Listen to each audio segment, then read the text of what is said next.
Olá, pessoal. Hoje o tema da nossa aula é a função social do ensino.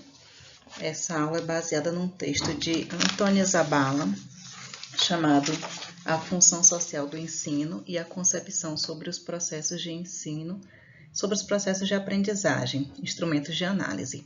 Esse texto faz parte de um livro chamado A Prática Educativa, Como Ensinar. É um clássico, né, na literatura da educação. Ele é bem utilizado, inclusive, em alguns documentos oficiais, né? Então, é importante conhecer ele, porque ele vai fazer uma discussão muito importante sobre os tipos de conteúdos, embora não seja a ideia original dele, né?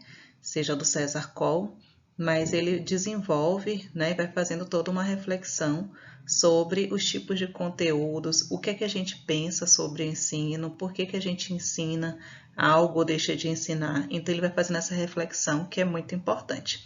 Então por isso que a gente hoje vai trabalhar com ele, porque ele fala sobre os tipos de aprendizagem, né?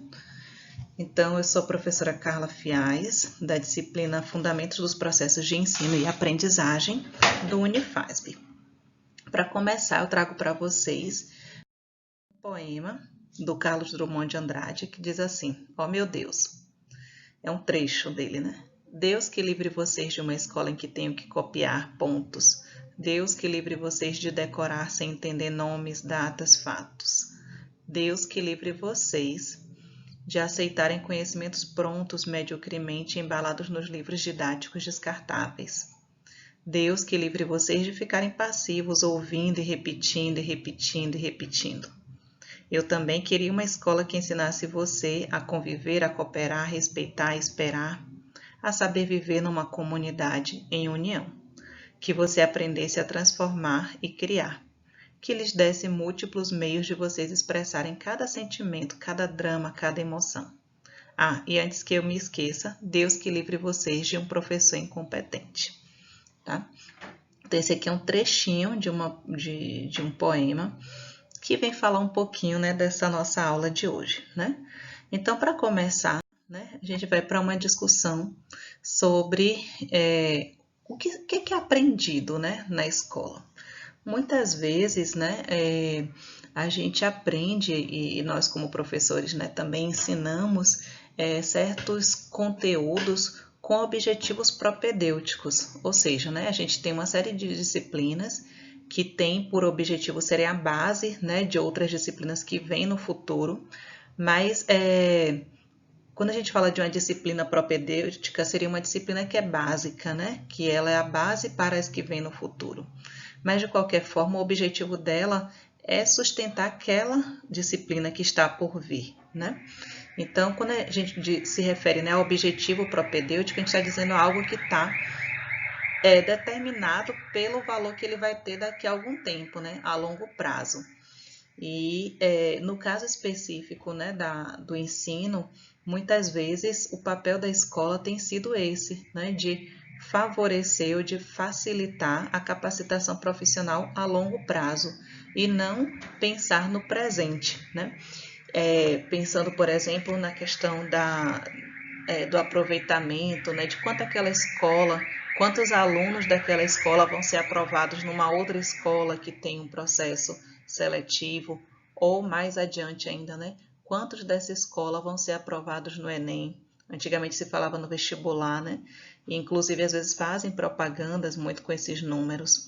Ou seja, às vezes os alunos estudam a maior parte do tempo pensando que o fim do seu estudo é ser aprovado no Enem.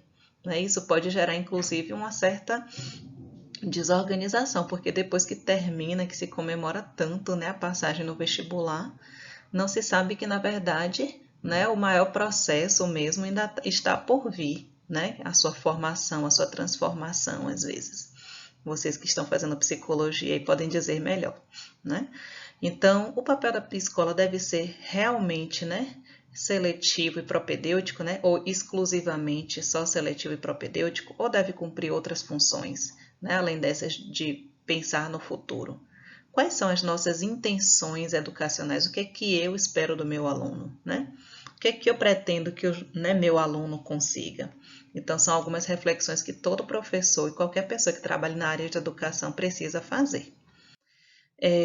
Uma forma, né, de determinar os objetivos ou finalidades da educação é definindo as capacidades que se pretende desenvolver nos alunos. E há diferentes formas de classificar as capacidades do ser humano, né? A gente já viu isso em outras aulas sobre essa questão das capacidades. A gente estudou, inclusive, um pouco sobre inteligências múltiplas, né, do Gardner. E existem outros autores também que falam da mesma temática. E aí a gente tem o César Coll, que é autor de alguns livros da área de psicologia escolar, que vai dizer que as capacidades podem ser divididas em capacidades cognitivas ou intelectuais, capacidades motoras, capacidades de equilíbrio e autonomia pessoal, capacidades de relação interpessoal e capacidades de inserção e atuação social, ou seja, de atuação no meio, né, no ambiente em que se vive. E aí a gente se pergunta, né? Qual é o tipo de capacidade, considerando todas elas aqui, né? Qual é dessas capacidades que o sistema educativo deve levar em conta? Né? Deve priorizar uma delas, né? Deve tentar desenvolver todas. E, de fato, o que é que o sistema educativo tem feito? Né? Então, assim, a gente já pode responder, né, a princípio, que existe uma certa valorização, né, de algumas capacidades, né, em detrimento de outras. Embora se fale, né, que o ser humano é integral, deve ser tudo desenvolvido em conjunto. Mas, na prática, a gente vê que há uma ênfase, né, na educação e na capacitação em mais uma área do que em outra. Né?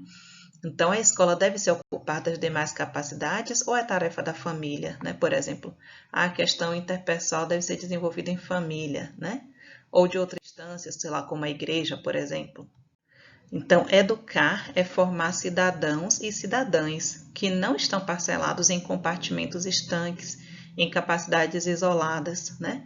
As capacidades não estão dissociadas. Por mais que a gente fale de diversos tipos de capacidades, a gente às vezes faz essa divisão para facilitar o estudo, mas na vida real a gente é tudo junto e misturado, né? Nossas capacidades não vão até um limite, começa a outra, né? A gente não tem uma parte sem a outra, né? 100% de uma e 0% de outra. Então, e inclusive uma influencia a outra, né? Minha capacidade interpessoal, se ela é muito reduzida, né? Se eu não tenho uma boa habilidade social, por exemplo, eu posso ter dificuldade de fazer perguntas na sala de aula e com isso impactar na minha aprendizagem, né? Ou pelo menos, mesmo que tudo bem, eu não pergunto ao professor, mas eu vou me virar, vou estudar sozinha e tal. Mas aí, na hora que o professor me pergunta, se eu tiver dificuldade de me expressar, né? Por causa da minha dificuldade de interação, né? O que vai acontecer? Essa minha habilidade cognitiva, né? Ela vai ser difícil de ser avaliada. E isso pode levar a um impacto emocional. Então, as coisas não estão estanques, né? Não está um isolado realmente do outro. A gente é um conjunto, né? E aí a gente se pergunta, né? A função, né, do professor tem sido coerente, né? A função que a gente tem aplicado está sendo coerente com a função social de educadores que nós pretendemos, porque assim, todo mundo admitiria, né, que publicamente, né, que gostaria de formar cidadãos e cidadãs, de sair na rua e encontrar um ex-aluno seu ou um aluno atual até, né, respeitando as pessoas, né, jogando lixo no local adequado, fazendo até a coleta seletiva, se possível, né?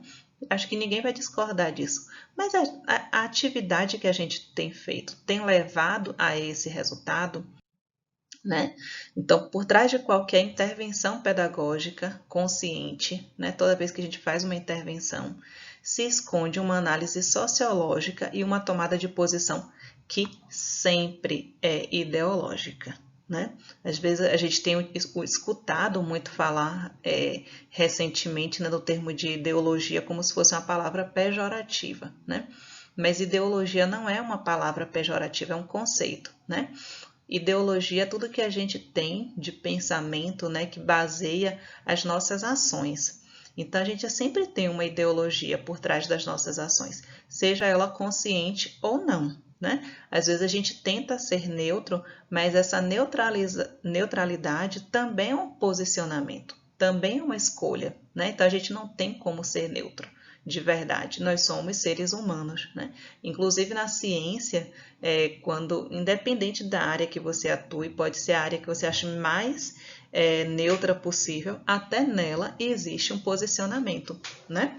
Se, por exemplo, o governo, por acaso, decidir investir só em áreas de tecnologia, né? E deixar de investir em ciências humanas. Vamos supor que seja uma hipótese, né? Um mundo, né, distante da nossa realidade. Isso é uma posição, né, um posicionamento ideológico, de dizer que existem algumas áreas que são mais importantes do que outras, que não é importante pensar, né, ter posicionamento crítico, que é necessário, importante aceitar tudo que se coloque. Então, sempre existe um posicionamento ideológico. Mesmo nas áreas de exatas, né, o que se escolhe estudar, a gente tem sempre uma área lá no projeto que é, né, comum a praticamente todas, né, em todos os lugares, que é a questão da justificativa. Por que você escolheu estudar isso aqui? E essa justificativa, né, pode ser, quem sabe no futuro os seres humanos precisem viver em um outro planeta, então por isso que eu estou estudando Marte. Né? Pegar um exemplo bem distante. Ainda assim, é um projeto, né? É um projeto humanístico, mesmo que seja bem distante, né, da área de humanas. Se alguém dissesse, por exemplo, não é porque eu pretendo usar no futuro essa minha invenção aqui, esse meu estudo, no futuro pode ajudar a construir uma arma para destruir nosso planeta, ou destruir um outro país. Esse projeto provavelmente não vai ser aprovado, né? Então, a gente tem sempre, né, um posicionamento, né? Sempre existe algo por trás do que a gente está fazendo, né? Mesmo que a gente não coloque ele claro. E voltando, né, para o planeta Terra, para a nossa, né, sala de aula virtual, é importante a gente entender que tudo que a gente faz em sala de aula vai incidir em maior ou menor grau na formação de nossos alunos. Nossos posicionamentos, né, têm uma implicação muito clara sobre aquilo que a gente acredita ser correto ou incorreto, nas implicações de aprendizagem, inclusive. A gente vai ver isso um pouquinho mais adiante. Então, para começar, né, como é que a gente vai definir conteúdo? O que é conteúdo? Né? Conteúdo é tudo que está dentro de um livro. Quando a gente fala assim, esse livro tem muito conteúdo, olha só o tamanho desse livro, né? O livro de Papalha, que outro dia eu estava comentando com vocês, aquele grossinho, né? Tem muito conteúdo, ele é denso, né? Mas, na verdade, o sentido de conteúdo, quando a gente fala, né, se a gente pensar a visão restrita, a gente pode dizer, né, que conteúdo é tudo aquilo que se deve aprender. Né? E geralmente está muito associado àquelas disciplinas mais clássicas, né? No sentido de matemática, português, história, geografia, né? O próprio livro de Psicologia do Desenvolvimento que eu citei. Então, está muito relacionado essa visão com a ideia de que aprendizagem de conceito, né? De um princípio, dos enunciados, dos teoremas, dos nomes. Então, seria isso uma visão restrita, né? Uma visão mais integral de conteúdo vai dizer que conteúdo é tudo que você tenha que aprender para alcançar um determinado objetivo que abrange diferentes capacidades. Lembra que a gente falou das capacidades que a gente tem diferentes, motoras, afetivas, de relação interpessoal, de inserção social e cognitiva? Então, tudo que você tenha que aprender para desenvolver essas capacidades, né, seria conteúdo, né? Então, a gente vai ampliar essa noção de conteúdo e não vai ficar mais restrito naqueles conteúdos tradicionais, né? Naquelas disciplinas clássicas, porque, na verdade, tem uma série de coisas que a gente precisa aprender, né? E que não estão dentro de um livro, né? Quanta coisa a gente aprendeu e aprende na vida que está fora do livro, né? E, além disso, né, essa visão mais integral vai permitir a gente falar de uma série de ações, atitudes que muitas vezes os professores tomam ao ensinar determinados assuntos, que assim, a gente chama de currículo oculto, né? É tudo aquilo que você aprende na escola, mas que não é alvo de avaliação por não estar explícito, né? Geralmente não está restrito aos conteúdos disciplinares. Muitas vezes, mas em alguns livros a gente já começa a observar a presença deles. Então, por exemplo, vamos supor que uma professora, né, de geografia vai dar aula sobre meio ambiente, sobre respeito ao meio ambiente, e vai chegar à conclusão com seus alunos de que meio ambiente, né, todos nós fazemos parte do meio ambiente, que o meio ambiente, inclusive, é a sala de aula, né, e que a gente deve manter nosso meio ambiente limpo, que a gente não deve cortar árvores, que a gente não deve sujar a rua, porque se jogar papel na rua vai entupir os bueiros. E aí, quando termina a aula, né, a gente observa como é que está o chão, né? Essa professora olha para o chão e vê como é que está a situação do chão da sala de aula, né? Então, aquilo ali, né, ela está trabalhando, quando ela diz assim, não deve sujar o meio ambiente, é um currículo oculto. Ela espera não só que o aluno aprenda o que é meio ambiente, mas também que ele utilize aquele conteúdo, né, de uma forma favorável, que ele se transforme numa pessoa cidadã, né, que não suje as ruas também, né? Isso é o quê? Isso está trabalhando com questão de atitudes, né, de valores, né? E isso, inclusive, vai se refletir ou não na sala de aula, a depender de quão oculto seja isso aqui. É secreto, só ela sabe que espera que os alunos se tornem alunos mais respeitosos, né? Mais limpos, né? Inclusive na sala de aula. Então, se isso está oculto, só ela sabe disso, pode ser que não dê certo. Né? Pode ser que ao final da aula a sala de aula continue tão suja quanto antes, porque os alunos não entenderam que ela espera que eles se tornem cidadãos, inclusive dentro da própria sala de aula. Então os tipos de conteúdos. Conteúdo, né? Então seria tudo que se deve aprender, dados, habilidades, técnicas, atitudes, conceitos.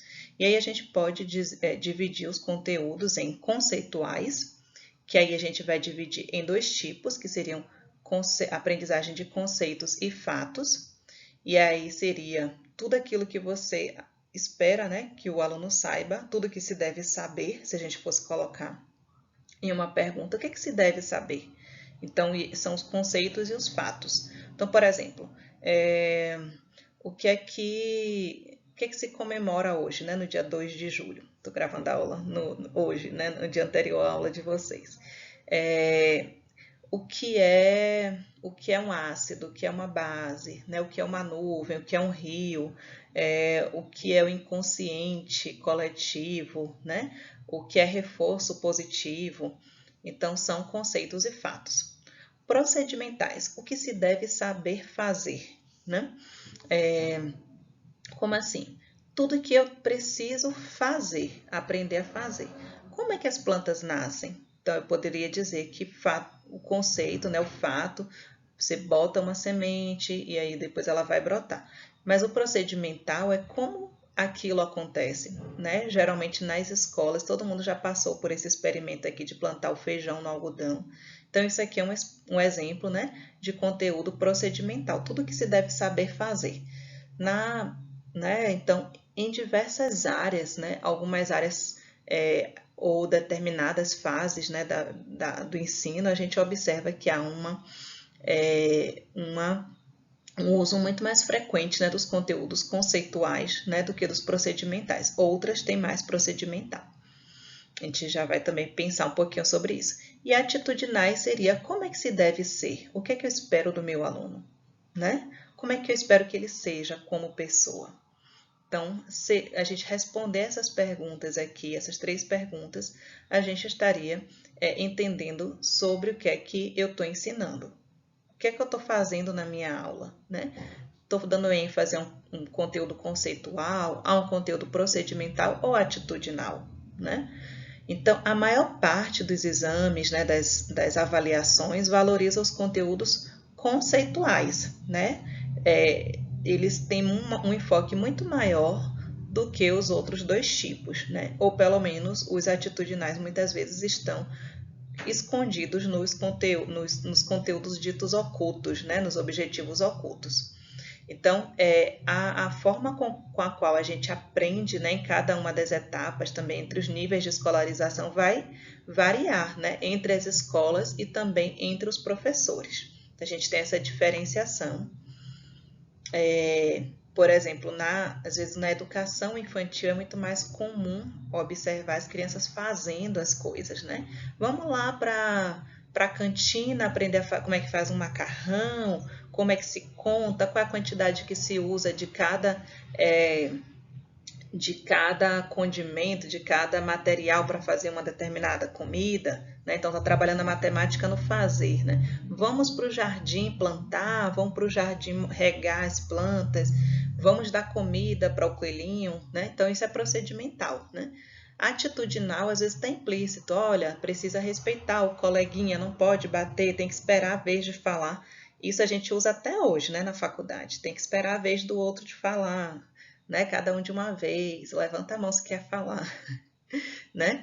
Mas assim, a gente observa que à medida que o tempo passa, os conceituais acabam se sobrepondo e muitas vezes a gente começa a aprender sobre como é que se faz as coisas tudo de forma teórica, tudo na teoria mesmo, né? Se a gente montasse, né, uma tabelinha pensando quanto dos conteúdos conceituais, procedimentais e atitudinais estão presentes em cada uma das etapas do ensino, né? A gente poderia pensar aqui, né, que há uma frequência muito maior na educação infantil, no ensino fundamental dos conteúdos procedimentais e às vezes dos atitudinais também. E à medida que o tempo passa até o ensino superior, né,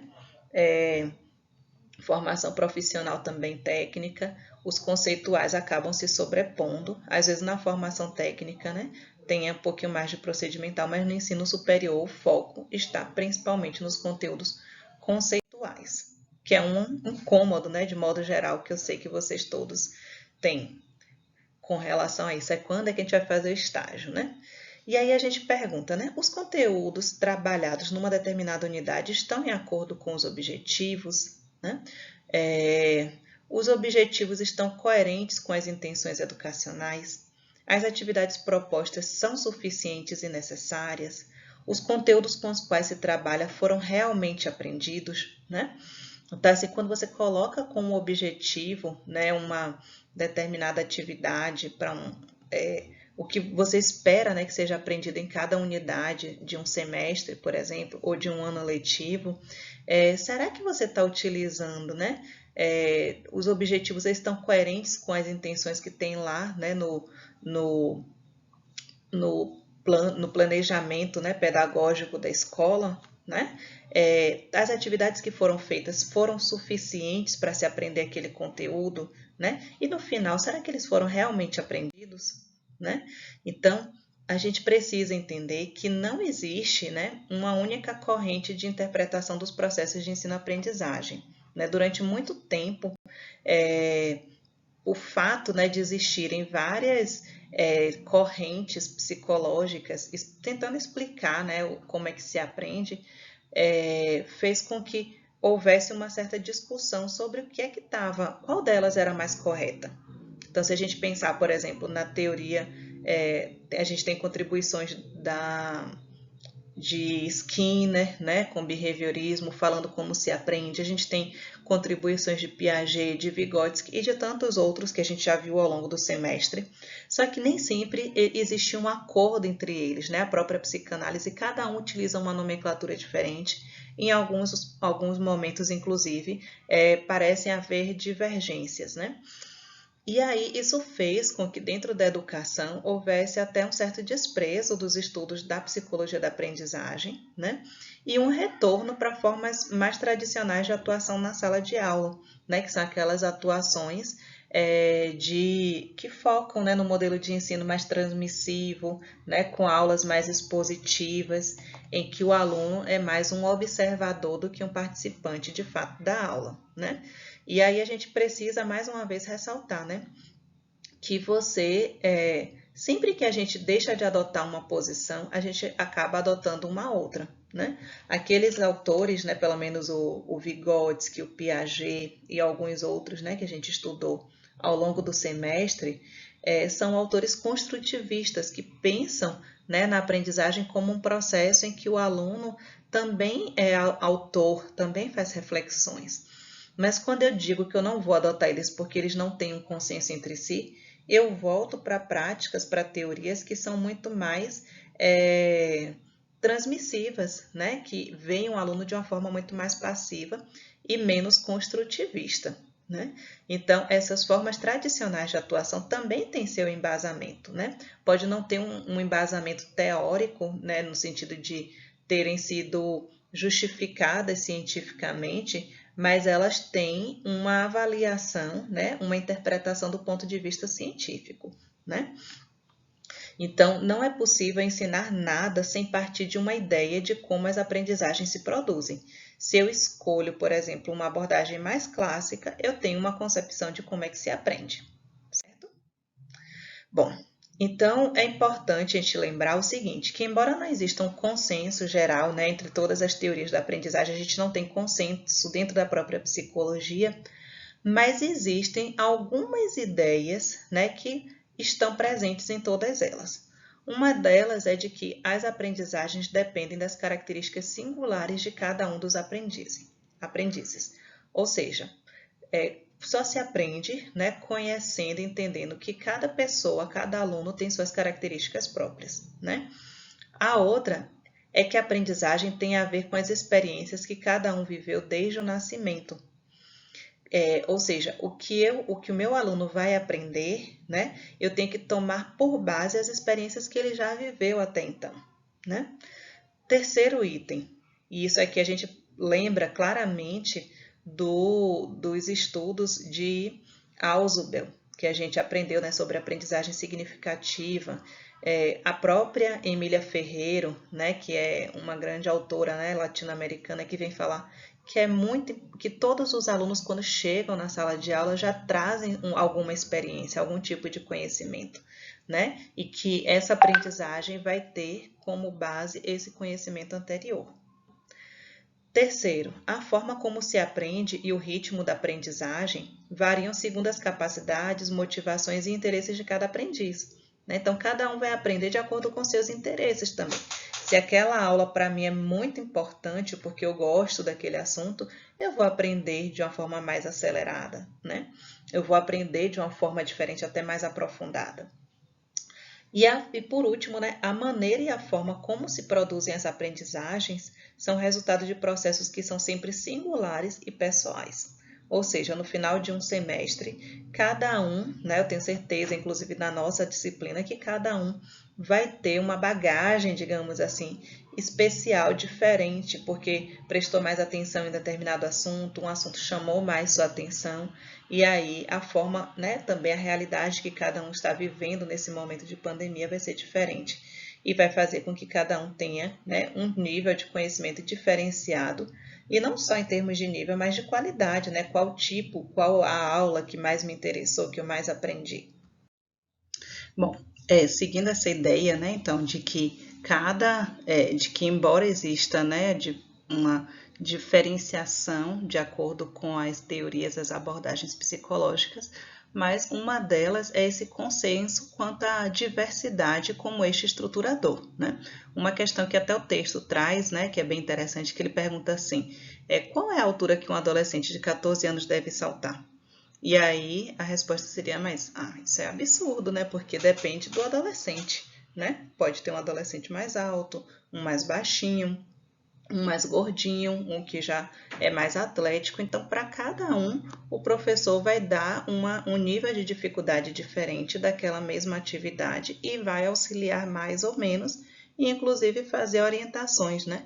Para um vai dizer, você precisa melhorar a colocação dessa perna, né? Já outro que conseguiu simplesmente fazer, né, aquele salto e que tinha muita dificuldade, vai dizer, muito bem, conseguiu, tá vendo que você disse que conseguiria? Né? Agora, por outro lado, né, a mesma coisa, né, se fosse ensinar a fazer cambalhotas. Então, assim, quando a gente fala de atividades que envolvem, né, o fazer, né, principalmente na área de educação física ou dança, né? Existe uma certa flexibilidade e um entendimento que você precisa respeitar a diversidade, né? Por outro lado, quando se pensa, né, numa disciplina um pouco mais formal, né, mais tradicional, a visão já é diferenciada, né? O que é que se espera, por exemplo, de um aluno de 14 anos? O que é que se espera que ele saiba de matemática ou de física? E aí todo mundo seria capaz de fazer uma lista muito específica do que precisa se saber, né, na idade de 14 anos. Né? Então, por quê? Onde é que está a diversidade? Por que não se respeita, né, essa diversidade? Então, aí a gente vai voltar um pouquinho para discutir sobre aqueles conteúdos, né? O que são os conteúdos, né, de forma mais específica? Os conteúdos conceituais. Então, assim, para a gente entender melhor, a gente vai diferenciar os conteúdos conceituais entre conteúdos factuais e conteúdos conceituais propriamente dito, tá? Então, os conteúdos factuais se referem ao conhecimento de fatos, acontecimentos, situações, dados e fenômenos concretos e singulares, né? Então, por exemplo, quando uma pessoa precisa aprender sobre um fato, né, que aconteceu, uma determinada situação, ou entender um dado, né? Qual a população estimada de Barreira? É um dado, né? Você não vai dizer, eu acho que é grande, é pequeno. Não, né? Existem referências para dizer, inclusive, se uma cidade é de grande porte ou de médio porte, né? Então, os conteúdos factuais, e aí eu trouxe, né, mais uma vez o exemplo da data, né, do feriado, que é o 2 de julho. A gente poderia perguntar numa avaliação, né, qual o dia da independência da Bahia, né? Seria uma pergunta, um fato. Ninguém pode dizer que foi mais ou menos em julho ou foi há muito tempo atrás. Tem que dizer exatamente, foi no dia 2 de julho e dizer o ano concreto. Ou, por outro lado, um outro tipo seria dizer como aconteceu, né, a independência da Bahia, ou como foi a descoberta do Brasil, ou qualquer outro fato, né, semelhante. Então, nesses casos, o que se espera é que ou a pessoa reproduza, né, dê o resultado exato, ou que ela reproduza, né, aquela história, aquele evento da forma mais próxima do original. Isso revela que ela teria aprendido adequadamente, né? Quais são os exercícios que vão fazer com que a pessoa aprenda melhor aquilo ali? Exercícios de repetição verbal, né? Repetir, repetir, repetir até, né, memorizar. Ou pode, né, tentar colocar, né, imagens para lembrar daquele fato, né, especificamente. Outra possibilidade é organizar, fazer uma associação significativa, né? Eu lembro que em biologia se faz muito isso, em física, em química, às vezes tentando, né, utilizar alguns recursos para poder ajudar na memorização, porque os conteúdos são factuais, né? Qual o valor de π, né? π é um valor fixo e precisa ser usado várias vezes, né, em diversas atividades, né, várias contas, né, de matemática. Então, essas atividades elas vão favorecer a memorização, né? Tem gente que cria uma musiquinha para facilitar. Assim, é um conteúdo relativamente fácil de se aprender, mas também é fácil de se esquecer, principalmente quando não se é muito utilizado. Por outro lado, né, o outro tipo é o conteúdo conceitual, que também faz parte desse primeiro grupo, que são, né, se referem aos conjuntos, né, ao conjunto de fatos, objetos ou símbolos que têm características comuns. Seriam os conceitos. Então, dentro dos conteúdos conceituais, a gente tem os conceitos e tem os princípios. Os conceitos, né, seria a gente aprender o significado, né, o que é, né, o conceito de uma determinada coisa. Então, por exemplo, o conceito de mamífero, para poder entender, mamífero é tudo que é aquele animal que mama, né, que nasce e que logo depois amamenta, né, que tem pelos, geralmente, né, então tem as características bem específicas. Romantismo, o que é cidade, né? No caso da psicologia, a noção de inconsciente, o que é o inconsciente? Por outro lado, princípio se refere a um fato, né, um objeto relacionado a outro, né? Geralmente tem uma relação ali. E aqui a gente tem, por exemplo, as regras de Arquimedes, né, que o Antônio Zabala cita como exemplo, que é entender, por exemplo, que no princípio de Arquimedes, quando você coloca um objeto dentro, né, de uma água, ele vai deslocar um volume com o mesmo volume do corpo dele, né? Então, as crianças aprendem isso muito cedo, né, na prática. Entrou na bacia, a água derramou. Mas na teoria a gente vai aprender isso, né, na escola. A lei dos gases em química, então são alguns exemplos de princípios, né, que vão estabelecer as relações, né, entre os eventos. Quando é que a pessoa vai demonstrar que aprendeu aquilo? Quando ela for capaz, né, de utilizar aquele conceito na situação adequada, né? Vai tomar um banho e vai dizer, ah, não, tá cheio demais essa água daí, se eu entrar vai derramar. Então, ela já está utilizando o princípio de Arquimedes, um exemplo. Ou a gente começa a utilizar no dia a dia, né? A palavra, isso aí, de onde é que veio isso aí? Veio do seu inconsciente, o inconsciente está gritando. Então, a pessoa já entendeu a noção, né, do o que significa inconsciente. Então, é diferente, né? Os conteúdos conceituais são diferentes dos factuais, porque aqui implica uma compreensão que vai além da reprodução do enunciado, né? Enquanto nos factuais é interessante se reproduzir o mais próximo possível, nos conceituais existe uma maior flexibilidade, a pessoa pode responder com as suas palavras e demonstrar que de fato compreendeu e utilizar isso também no seu dia a dia, né? Como é que a gente favorece a aprendizagem dos conteúdos conceituais, né? Você vai oferecer atividades que propiciem a elaboração e construção pessoal do conceito, né? Então, pedir para que a pessoa construa com as próprias palavras, né, o que aconteceu, o que ela entendeu daquilo que ela viu. Fazer atividades experimentais, né, utilizando os conhecimentos prévios, para que ela possa elaborar também, né, o entendimento. Atividades também que promovam significado e funcionalidade aos novos conceitos e princípios. Então, vamos fazer outras atividades para que a pessoa possa entender em diferentes situações aquele conceito que ela ou princípio que acabou de aprender. A atividade também deve ser ajustada, né, a um desafio que seja possível da pessoa cumprir, não pode ser nada tão difícil a ponto da pessoa não entender o que está acontecendo, o que é aquilo ali. E, por fim, né, atividades que favoreçam a compreensão do conceito a fim de utilizá-lo para interpretação ou conhecimento de situações. Então, assim, uma forma interessante, às vezes, né, dentro da psicologia, é utilizar estudos de casos, né, analisar filmes junto com os alunos, para que eles possam utilizar aqueles conceitos, né, em diferentes situações e compreender como é que aquilo ali se aplica na prática.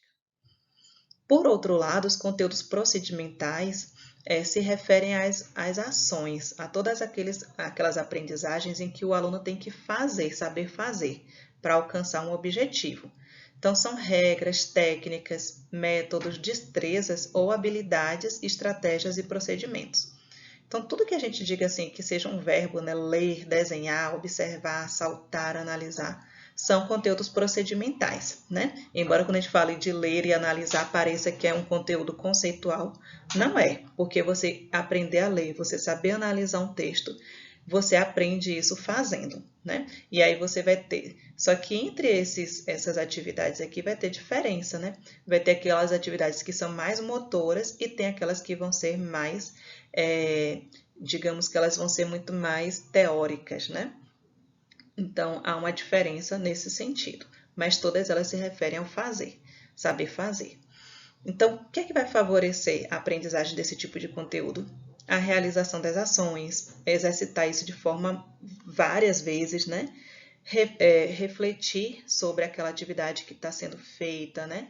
Em função do seu uso, por exemplo, pensar no conceito, depois pensar na atividade fazendo. Então, é uma reflexão. E ampliação em contextos diferenciados. Aprender aqui, mas utilizar em outros contextos também. Então, isso facilita o conteúdo procedimental, a aprendizagem.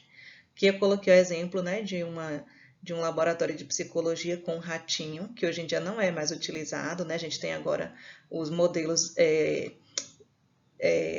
no computador mesmo, então não precisa mais do bichinho, né, ser sacrificado no final. É um ponto positivo, mas assim, que é um exemplo, né, do que era feito antigamente. E por fim, os conteúdos atitudinais, que vão ser divididos em 3 tipos, que são os valores, atitudes e normas. Eles se diferenciam porque os valores se referem aos princípios, né? É uma questão muito mais moral, né, ética, que permite às pessoas emitir um juízo sobre as condutas e seus sentidos. Então, por exemplo, são valores a solidariedade, o respeito aos outros, a responsabilidade, Então, eu espero que meu aluno tenha esses valores aqui dentro da sala de aula. Isso vai implicar em uma atitude, inclusive. Por exemplo, alguém se machucou e ele vai lá ajudar porque ele é solidário, né?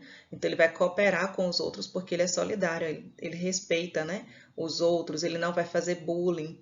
Então, são valores que vão se refletir em atitudes. Então, a atitude se refere à tendência das pessoas a atuarem frequentemente de uma determinada forma. Então, cooperar com os outros, respeitar o meio ambiente, participar das tarefas escolares, né, na sala de aula. Então, são atitudes. E, por fim, as normas, né? Geralmente, até no início do semestre, tanto nas escolas quanto até na faculdade, é comum os professores fazerem combinados com os alunos, né, de algumas regras de comportamento que são necessárias de serem seguidas, né? Então, por exemplo, não atender o telefone na sala de aula, ser pontual, durante a prova não pescar, né? É uma questão ética. Então, são algumas atitudes que nós esperamos e, inclusive, a gente observa, né, ao longo, né, do ano ou do semestre e espera que, por exemplo, um aluno que está fazendo curso de psicologia tenha determinados valores. Se você está trabalhando, né, pretende trabalhar com psicologia, é esperado que você respeite o outro, né, do jeito que ele é, que você não queira impor o seu ponto de vista, que você seja respeitoso, né, de acordo com a orientação sexual do outro, por exemplo. Então, são alguns valores, atitudes, né, que vão implicar também, a gente vai observar no cumprimento das normas que a pessoa tem dentro da sala de aula, por exemplo. Não pescar, não era essa pesca que eu queria falar, era essa daqui. Então, aqui a gente já repetiu esse slide aqui. Então, as ideias, né, aqui estão submetidas às outras matérias, dificultam um trabalho que leve em conta a diversidade individual. É difícil conhecer os diferentes graus de conhecimento de cada menino e de cada menina, né? Quando a gente estava pensando lá naquele exemplo da necessidade de respeitar a diversidade, mas ainda assim, né, isso não significa que a gente deve descumprir, né, esse desafio de tentar encontrar resposta adequada às necessidades pessoais de cada aluno, né? Então, que a gente possa ser capaz de compreender a diversidade da nossa sala de aula e tentar atender a elas, né, compreendendo quais são as capacidades e quais são os conteúdos que estamos ensinando e, de acordo com a disciplina que a gente está trabalhando, a gente ser capaz de utilizar e trabalhar com todas elas, né, esses conteúdos para favorecer a aprendizagem. Então, a abordagem tradicional classifica os conteúdos por matéria ou disciplina. Uma outra opção é considerar o conteúdo segundo conceitos, fatos, métodos, procedimentos, atitudes, etc. Né? Então, para eu conseguir alcançar a aprendizagem do meu aluno, eu vou precisar observar quais são as formas diferentes que eu posso ensinar. E isso vai favorecer a aprendizagem de uma forma muito mais integrada. É isso, pessoal. Por hoje é só e até amanhã. Até a próxima.